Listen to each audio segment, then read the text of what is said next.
नमस्कार दोस्तों, एक बार फिर आपका स्वागत है हमारे चैनल में। जैसा आपको पता है कि हमारा क्या चल रहा था, प्रतिशत। क्या चल रहा था? प्रतिशत। प्रतिशत में हमारे कुछ क्वेश्चन हुए थे। मैं उम्मीद करता हूं कि वो क्वेश्चन आप सभी को समझ में आए होंगे। फिर भी अगर किसी को कोई क्वेश्चन में डाउट हो, जो भी शंका है आपके मन में, वो आप कमेंट कर सकते हो। दोस्तों अब अपन आगे बढ़ते हैं। देखो अपना क्वेश्चन है कि एक परिवार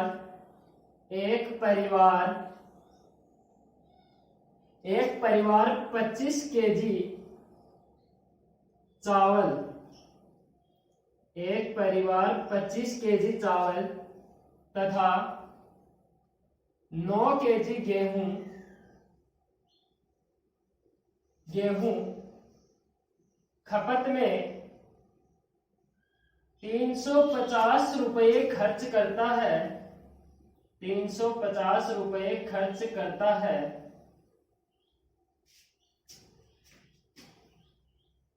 तथा चावल का मूल्य गेहूं के मूल्य का 20% है।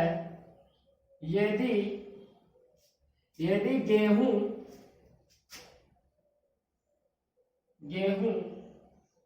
का मूल्य 20% बढ़ा दिया जाए, 20% बढ़ा दिया जाए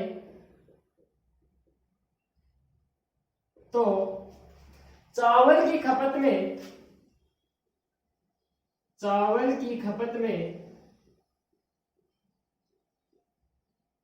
कितने प्रतिशत कमी करनी होगी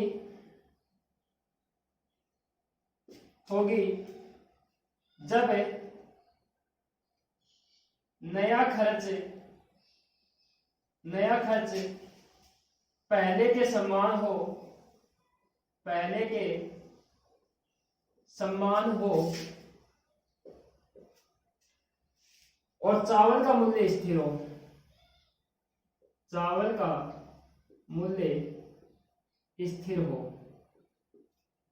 देखो दोस्तों, हमारे क्वेश्चन में क्या दिया है कि एक परिवार 25 केजी चावल तथा 9 केजी गेहूं खपत में 350 रुपए खर्च करता है तथा चावल का मूल्य गेहूं के मूल्य का 20% है। यदि गेहूं का मूल्य 20% बढ़ा लिया जाए तो चावल की खपत कितने प्रतिशत कमी करनी होगी कि जब नया खर्च पहले के ही क्या हो, समान हो। अपने को दिया गया है कि ये तो मान लीजिए चावल और ये हो गया अपना गेहूं।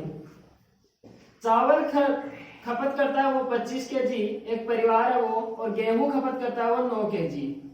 ठीक है दोस्तों, अब यहां पे लिख लेता हूं मैं मूल्य और यहां पे लिख लेता हूं नया मूल्य। ठीक है, देखो क्या बोल रहा है कि चावल का मूल्य गेहूं के मूल्य का कितना है, 20%। और 20% अपन जानते हैं दोस्तों क्या होता है, 1/5। क्या होता है दोस्तों, 1/5 होता है। अगर गेहूं का किसका मूल्य का, गेहूं के मूल्य का, तो गेहूं का मूल्य क्या हो गया, 5 रुपए, तो चावल का मूल्य क्या है, 1 रुपए। तो यदि गेहूं का मूल्य 5 रुपए प्रति केजी है तो चावल का मूल्य क्या है, 1 रुपए प्रति केजी। ओके दोस्तों, अब आगे बढ़ते हैं। देखो क्या दे रखा है कि गेहूं का मूल्य 20% बढ़ा दिया जाए। गेहूं का मूल्य कितना बढ़ा रहा है, 20% बढ़ा रहा है। तो पहले कितना था, 5 रुपए था, कितना बढ़ा रहा है, 20% बढ़ा रहा है।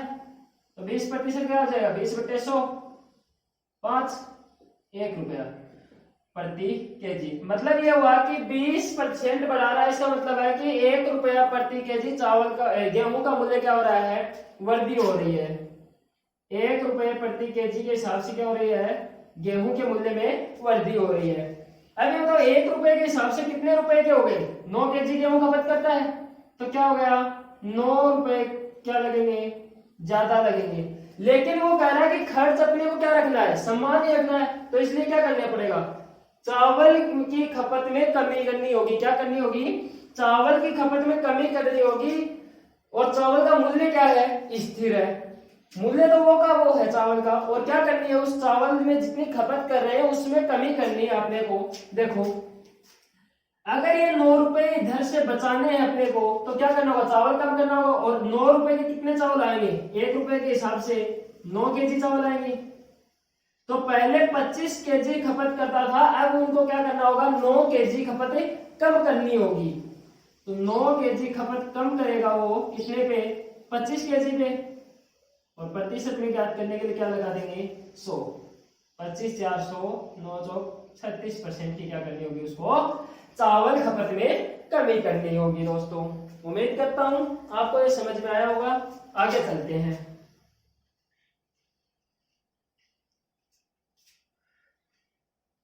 अगला क्वेश्चन क्या बोलता है दोस्तों, देखो कि यदि आयकर में यदि आयकर में 19% की वृद्धि, यदि आयकर में 19% की वृद्धि कर दी जाए तो जो अपनी आय है, कुल आय, तो कुल आय में 6% की वृद्धि हो जाती है,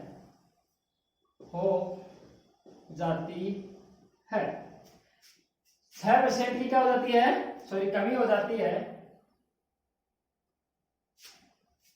यदि आयकर में 19% की वृद्धि कर दी जाए तो कुल आय में 6% की क्या हो जाती है, कमी हो जाती है।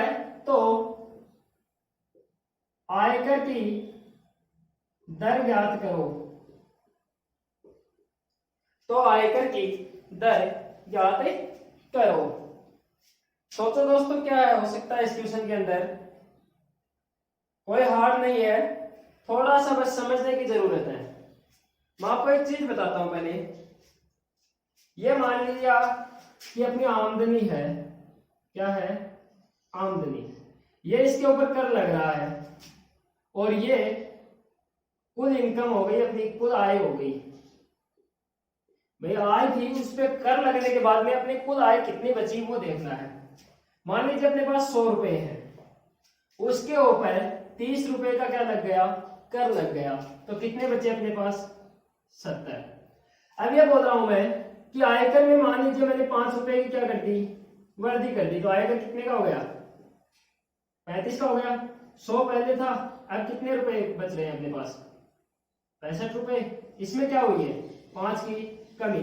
मतलब जितने कर की वृद्धि होगी उतनी कुल आय में क्या होगी, कमी। लेकिन होगा क्या, बराबर होगा ना वैसे तो, लेकिन प्रतिशत में बराबर है क्या, देखो 5 की वृद्धि हुई है 30 में गुणा 100, 5 6 30, 1/6 कितने का होता है, 16 सही, 2/3% होता है।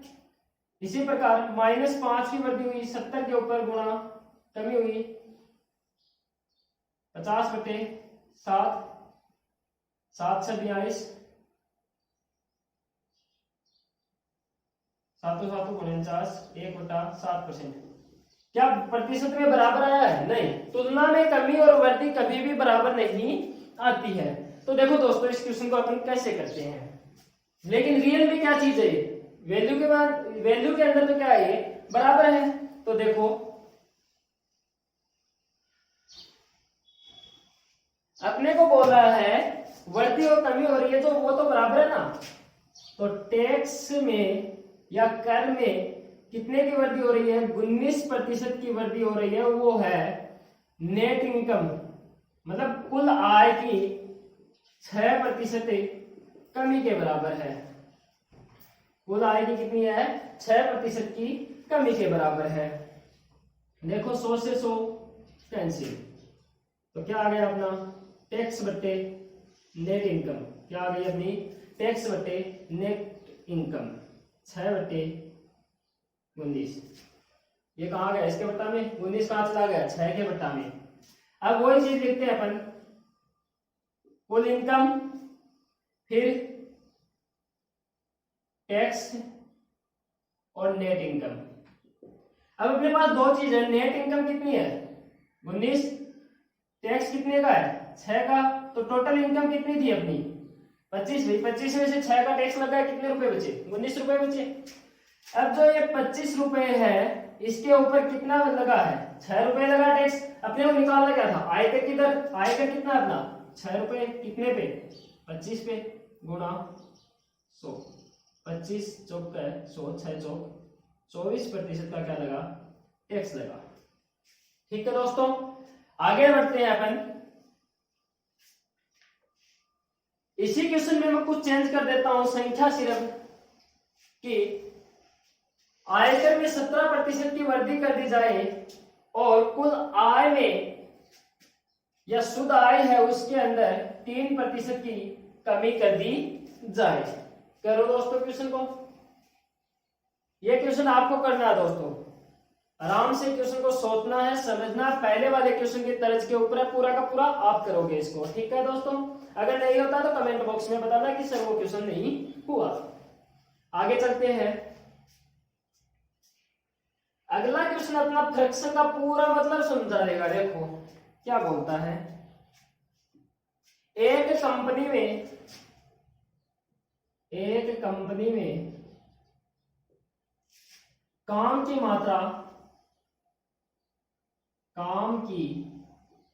मात्रा 40% बढ़ा दी जाए, बढ़ जाती है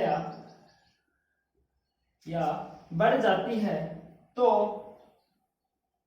आदमियों की संख्या में कितने प्रतिशत की वृद्धि करनी होगी, आदमियों की संख्या में कितने प्रतिशत की वृद्धि करनी होगी कि काम पूर्व निर्धारित समय पर हो जाए, काम पूर्व निर्धारित समय पर हो जाए तथा नए मजदूरों की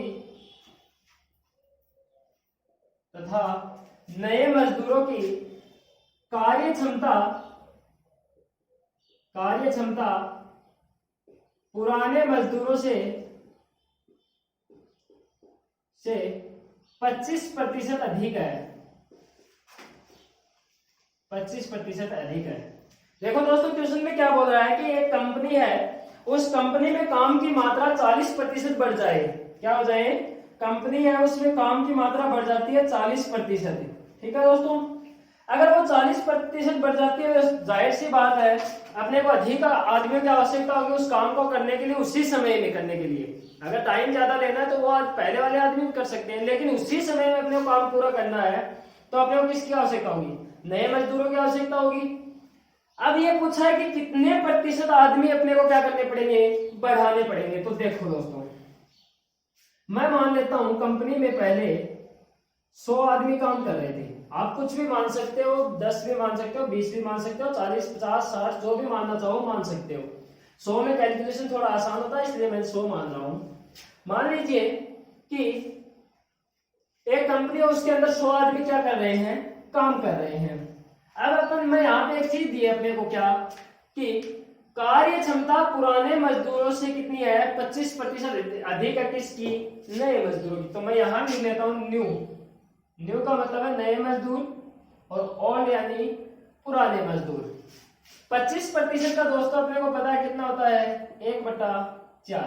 तो अगर पुराने मजदूरों की कार्य क्षमता 4 है तो नए मजदूरों की कितनी हो गई 5, एक अधिक हो गई ना। यहां पे भी लिख देता हूं ओल्ड, मतलब कि एक दिन में ओल्ड मजदूर पुराने मजदूर 4 काम करते हैं तो 100 एक मजदूर 4 काम करता है तो 100 आदमी कितने करेंगे 400 काम एक दिन में। मतलब जो पुराने मजदूर थे वो एक दिन में 400 काम कर रहे थे और वो 400 काम ही अपने टोटल काम कितने हो गए 400 काम ही है। तो अपने को क्या करना है भाई कि 40% काम बढ़ा दिए गए कंपनी में। पहले 400 काम थे और 40% काम बढ़ा दिए गए। ये लो 160 काम हो गए। कितने काम बढ़ा दिए गए? 160 काम। मतलब कोई कंपनी मान लीजिए अपनी डस्टर बनाने की कंपनी है, उस डस्टर में क्या हो रहा है कि जो पुराने मजदूर हैं उनको टोटल को मिलकर कितना बनाना है? 400 डस्टर बना रहे हैं, ठीक है। अब 100 मजदूर लगे हुए हैं तो 400 बना रहे हैं। अगर उस काम में अपने 40% की वृद्धि कर दी, 160 की वृद्धि कर दी, तो कितने काम हो गए अपने? 460 प्लस 160, सॉरी 400 प्लस 160 बराबर कितने काम हो गए? 560 काम हो गए। कितने काम हो गए? 560 काम हो गए। अब देखो क्या बोल रहा है, ये 160 काम कौन किसको करने हैं भाई? वो तो अपने इतने ही काम कर पाएंगे। नए मजदूर आए उनको कितने काम करने हैं? 160 काम करने हैं। और उनकी कार्य क्षमता कितनी है? 5। कितनी है? 5। कितना आया? 32। कितना आया? 32। भाई 160 काम है, एक मजदूर 5 काम करता है दिन का, तो कितने मजदूरों की आवश्यकता होगी 160 काम करने के लिए? 32 मजदूरों की आवश्यकता होगी। ये तो आई अपनी संख्या में, प्रतिशत में पूछा है। अपने आप पता कोई चीज कितने पे होती है? 100% पे। तो 100 मजदूर है पहले से, 32 कितना आ गया? 32%, ठीक है। या ऐसे निकाल सकते हो, 32 मजदूर की आवश्यकता होगी कितने ऊपर? 100 पर गुणा 100%। ये तो कितने की आवश्यकता हुई? 32% की। देखो दोस्तों अगले क्वेश्चन में बढ़ते हैं अपन।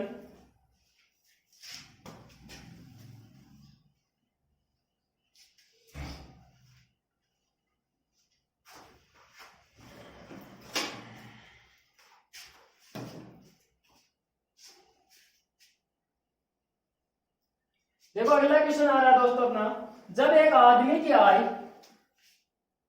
जब एक आदमी की आय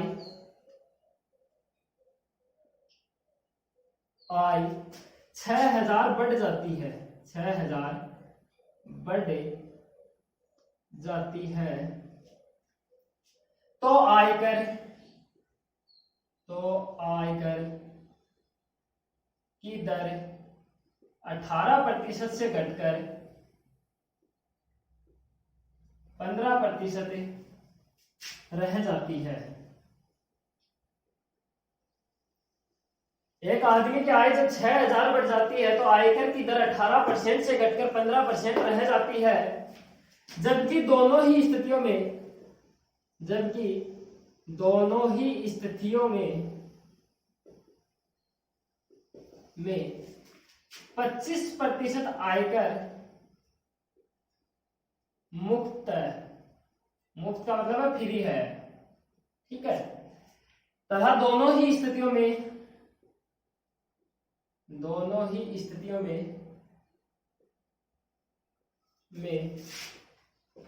आयकर बराबर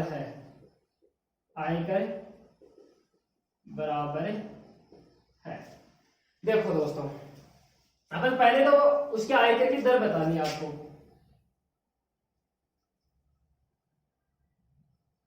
जब एक आदमी की आय 6000 बढ़ जाती है तो आयकर की दर 18% से घटकर 15% रह जाती है। तो उसको अपने को बतानी है उसकी कुल आमदनी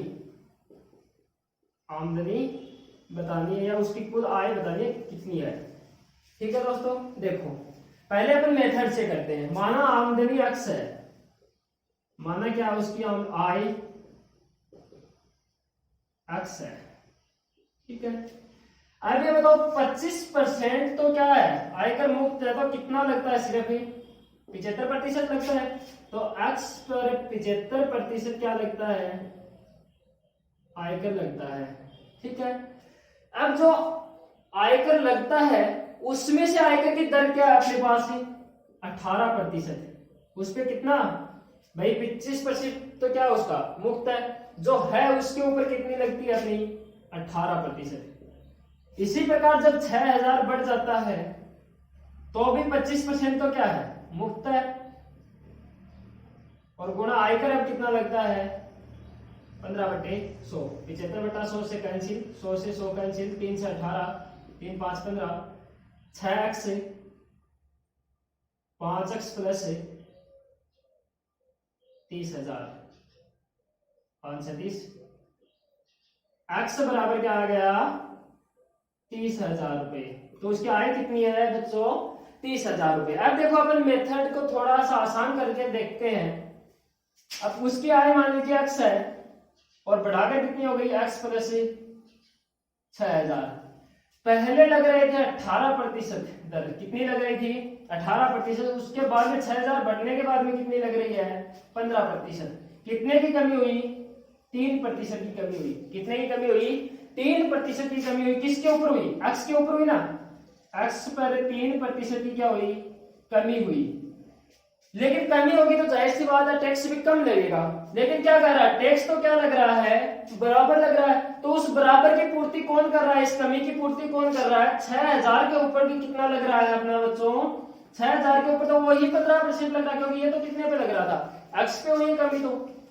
तो 6,000 गुणा 15/100 करो दोस्तों।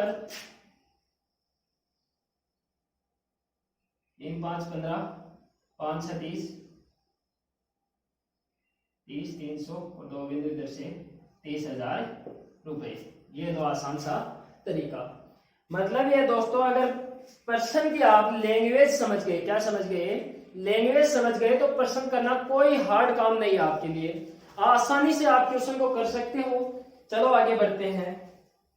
अच्छा क्वेश्चन है एग्जाम की दृष्टि से अब जो आने वाला है वो कई बार आ भी चुके हैं ऐसे क्वेश्चन।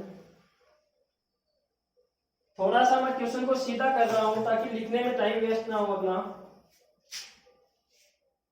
बोल पूरा रहा हूं क्वेश्चन को, लिखूंगा थोड़ा कम ताकि अपना टाइम वेस्ट कम हो। एक बगीचे में कितने प्रकार के जानवर हैं 2 प्रकार के जानवर हैं। एक तो है अपना कुत्ता और एक है अपना क्या है बिल्ली कैट। ठीक है कैट और डॉग 2 प्रकार के क्या है एक बगीचे में जानवर है। डॉग तो खाता है कितने 5 बिस्किट। कितने खाता है 5 बिस्किट। सॉरी बिल्ली तो खाती है 5 बिस्किट और डॉग खाता है 6 बिस्किट। कितने खाता है 6 बिस्किट। ओके अब ये बोल रहा है कि इस प्रकार 10 जानवर है। 2 प्रकार के कितने जानवर टोटल वो 10 जानवर है। वो 10 जानवर 57 बिस्कुट खाते हैं। कितने बिस्किट खाते हैं 57 बिस्किट खाते हैं। कितने बिस्किट खाते हैं 57 बिस्किट खाते हैं। तो कुत्ते और बिल्लियों की संख्या बतानी है अपने को। क्या बोल रहा है कि 2 प्रकार के जानवर है डॉग और कैट। कैट तो खाती है 5 बिस्किट और डॉग खाता है 6 बिस्किट। ठीक है टोटल है वो दोनों वो है 10 और टोटल बिस्किट खाते हैं 57। तो अपने को इनकी क्या बतानी है संख्या बतानी है दोस्तों। देखो कैसे करते हैं। मान लीजिए क्या अपने को दिया है कि 10 जानवर हैं उनमें से ये कैट हो गया और ये डॉग हो गया। ठीक है अब मान लीजिए कैट x है तो डॉग कितने बच गए 10 माइनस x बच गए। कैट कितने बिस्किट खाती है 5 और डॉग कितने खाते हैं 6। कितने हुए टोटल बिस्कुटों का योग कितना हुआ 57। 5x प्लस 10 नहीं 60 माइनस 6x बराबर 57 माइनस x बराबर -3 x बराबर क्या आ गया 3। मतलब कैट मानी थी x अपने तो बिल्ली हो गई 3 तो कुत्ते कितने बच गए अपने 7। ठीक है अब देखो लैंग्वेज से क्वेश्चन को करते हैं थोड़ा। ये 10 टोटल है वही कैट वही डॉग। ओके अब अपने को बोल रहा है कि कैट ये कितने बिस्कुट खा रही है 5 बिस्किट खा रही है और डॉग कितने खा रहा है 6। क्या 6 को मैं ये लिख सकता हूँ 5 + 1 ताकि एक डाटा अपने पास बराबर हो जाए। एक डाटा क्या हो जाए बराबर हो जाए कि 5-5 बिस्किट खा रहे हैं। ये बताओ अगर दोनों 5-5 ही बिस्किट खाते तो दोनों मिलकर कितने बिस्किट खाते 50। टोटल बिस्किट कितने हैं 57 में से 50 गए 7 बिस्किट ज्यादा बच गए। ये 7 बिस्किट ज्यादा कौन खा रहे हैं डॉग खा रहे हैं और हर डॉग कितना खा रहा है 1 बिस्किट।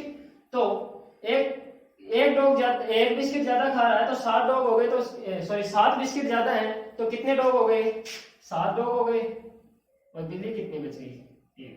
ठीक है, एक बिस्किट के हिसाब से एक डॉग खाता है, तो 7 बिस्किट कौन कितने डॉग खाएंगे? 7 खाएंगे, और 3 क्या हो गई? बिल्ली हो गई। ठीक है दोस्तों, नेक्स्ट क्वेश्चन पे चलते हैं।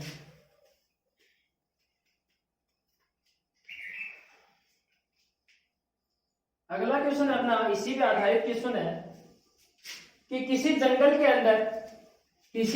अंदर चीते और मोर हैं। कोई जंगल है, उसके अंदर क्या है? चीते और मोर हैं। उनके कुल सिरों की संख्या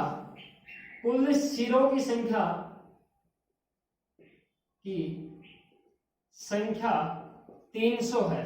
कितनी है? 300। और कुल पैरों की संख्या कितनी है? 900 है। अपने को दिया है कि चित्ते और मोर है एक जंगल के अंदर, उनमें कुल सिरों की संख्या तो है 300 और कुल पैरों की संख्या है 900। ठीक है दोस्तों, तो अपने को बतानी है मोरों की संख्या बताइए। ठीक है, देखो दोस्तों, ये बताओ सिरों की संख्या उतने जानवर होंगे, कंफर्म है? क्योंकि एक जानवर के एक सिर होता है, ज्यादा नहीं होते ना। तो देखो 300 क्या है? कुल जानवर है मोर और चीते मिलाकर। ये एक तरफ लिख देता हूं मैं पीकॉक, मोर, एक तरफ टाइगर। ओके, अब ये बताओ मोर के कितने पैर है? 2 है क्या? और टाइगर के कितने हैं? 4। तो 4 को मैं क्या लिख सकता हूं डाटा बराबर करने के लिए? 2 + 2। अगर दोनों के 2-2 पैर होते तो कुल कितने पैर होते? 600। कितने पैर होते? 300 × 2, 600 पैर होते। जाहिर सी बात है। अब ये बताओ पैर टोटल संख्या कितनी दे रखी है अपने को? 900। 900 में से 300 पैर हो गए, कितने बचे अपने? 600 पैर हो गए, कितने बचे? 300। ये 300 पैर ज्यादा किसके कारण आ रहे हैं? टाइगर के, क्योंकि टाइगर के 2 पैर क्या है? ज्यादा। तो 2 का भाग देंगे, किसकी संख्या आ जाएगी? टाइगरों की संख्या आ जाएगी। ये 150 टाइगर हो गए। अगर टाइगर 150 है अपने, तो 300 में से 150 गए, 150 क्या बच गए? मोर बच गए। ये तो नॉर्मल सा हो गया, कुछ सेकंडों में क्वेश्चन कर सकते हो। लिखने की भी आवश्यकता नहीं पड़ेगी दोस्तों। 1-2 बार आपने क्या कर लिया, अगर इनके ऊपर अभ्यास कर लिया इन क्वेश्चनों के ऊपर, तो लिखने की भी आवश्यकता नहीं होगी। आगे बढ़ते हैं दोस्तों अपन।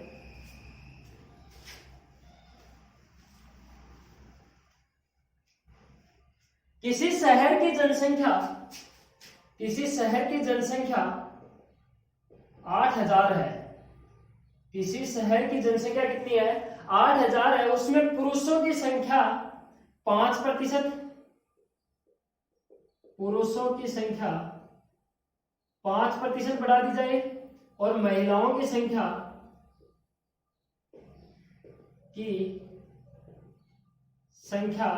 9% बढ़ा दी जाए। कितनी बढ़ा दी जाए?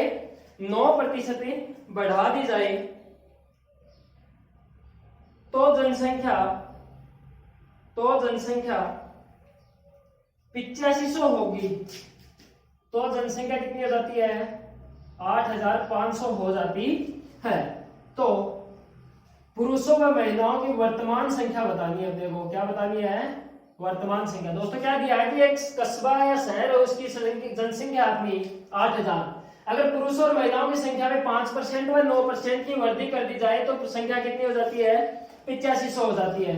तो उनकी वर्तमान संख्या बतानी है। क्या बतानी है आपको? उनकी वर्तमान संख्या बतानी है। देखो कुल संख्या वही तरीका 8000 है, एक तरफ मेल है एक तरफ फीमेल है।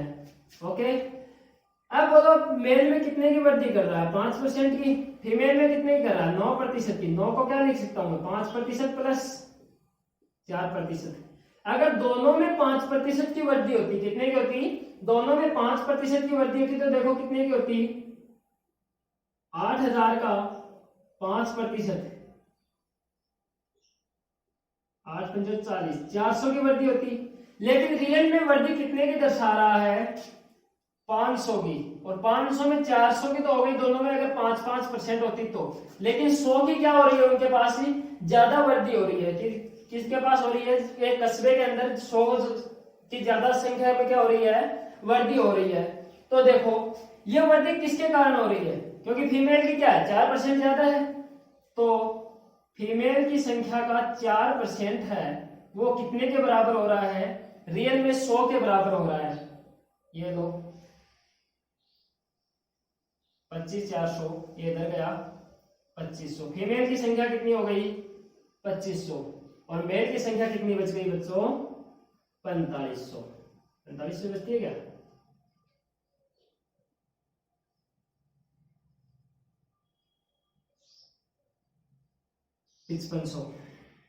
ओके दोस्तों, ये हो गए अपने कुछ और क्वेश्चन। अब आगे अपन करेंगे कल से और थोड़े बेटर क्वेश्चन करेंगे, लैंग्वेज थोड़ी उलझाने की कोशिश करेंगे, उलझी हुई लैंग्वेज को अपन कैसे हल कर सकते हैं वो क्वेश्चन करेंगे।